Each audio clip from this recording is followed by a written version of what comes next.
What's up, ladies and gentlemen of YouTube? Boogie2988 coming at you live once again through the power of the internet. And today I want to talk to you once again about the downsides of social media, specifically the way it applies to people who become famous on social media or different platforms and the effect that it can have. I know we've talked about this topic before, but this bears repetition because today, once again, a fellow colleague of mine has decided to disconnect from social media. Total Biscuit said he's done with social media, and he hopes that this time it sticks. In his case, I think it's a great idea. But a lot of people have done that recently. A lot of YouTubers I know, a lot of people I know who do social media have completely chosen to disconnect. The difference is Total Biscuit has admitted it. The other people have done it in silence. Now, disconnecting from social media can happen in a variety of different forms. Most YouTubers and most creators I know will have a Twitter feed, a Facebook page, an Instagram, all that stuff. Some of them will post directly to that stuff and actually read the feedback and interact. Those people seem to be fairly rare, however. Other people will instead only post to it and never actually try to look at the feedback and will do their best to avoid feedback altogether.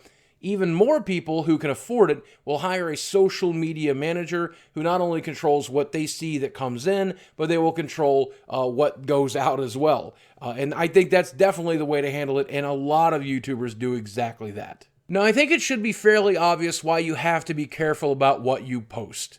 Because if something you say is considered offensive or frustrating or racist or misogynistic or otherwise shitty or people just don't like it, that can spiral out of control really, really quickly. A tiny little misstep can get you on all of the YouTube drama pages and in the periodicals. It can get you up on the subreddits with people telling you some really terrible shit about yourself. That you should kill yourself, that you should die, that you're a piece of shit, that you're the worst kind of scum on the internet, that you're infuriating, that you're goddamned awful, that you should kill yourself, and so on and so forth. That always seems like a huge overreaction to tell someone to kill themselves or that they're a piece of shit. Because a lot of YouTubers and a lot of people have said things I don't like. I may make a response video, but I'm never going to call them worthless pieces of shit or whatever. But who am I to judge, right? I'll leave that to the judges and juries up on the subreddits and the drama pages and such. But that leads us right into why you don't really want to read what people are saying about you. Because when you make a minor mistake, people are going to definitely break your spirit or break your bones if they get the chance. And that's not true of everyone. Obviously, if you have a social media following or a YouTube following, you've got a lot of people out there who like you. And those people will go out of the way to tell you how you've helped them, what good you've done, how much they appreciate your work or who and what you are. And that's always really appreciated. It's generally 1 in 100 or even 1,000 people that are making a stink. But boy, they make really big stinks. To give you an idea of how the human mind works when you're reading this kind of stuff, imagine you've chosen to go to a party, and there's about 100 people there, and most of the people there are very, very nice to you. But one guy punches you in the face, causing you to hurt yourself. For the most part, what you'll remember about that night is some guy punched you. Right now, I can scroll down my Twitter feed, and I'm going to see dozens and dozens of wonderful comments from wonderful people who appreciate my work and appreciate what I've done, appreciate what I bring into their lives, and I love it.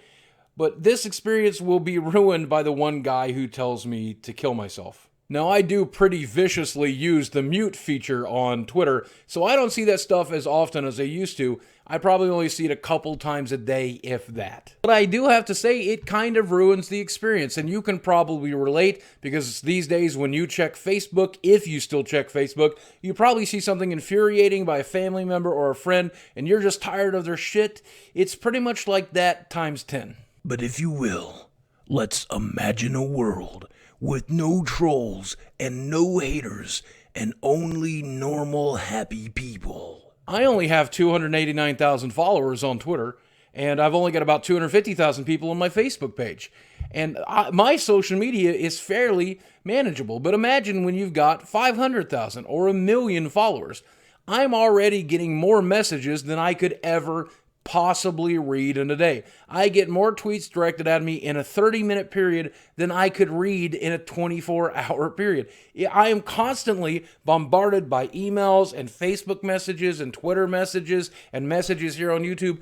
I could not, a team of people could not possibly read them all, much less respond to all of them. Because even if somehow, like me, you've become completely numb from the people who are hating on you or telling you to kill yourself or telling you that you're a piece of shit, your social media is still completely unusable. There's just way too much there, and it's a time sink. It's a stress, it's a mental and physical drain.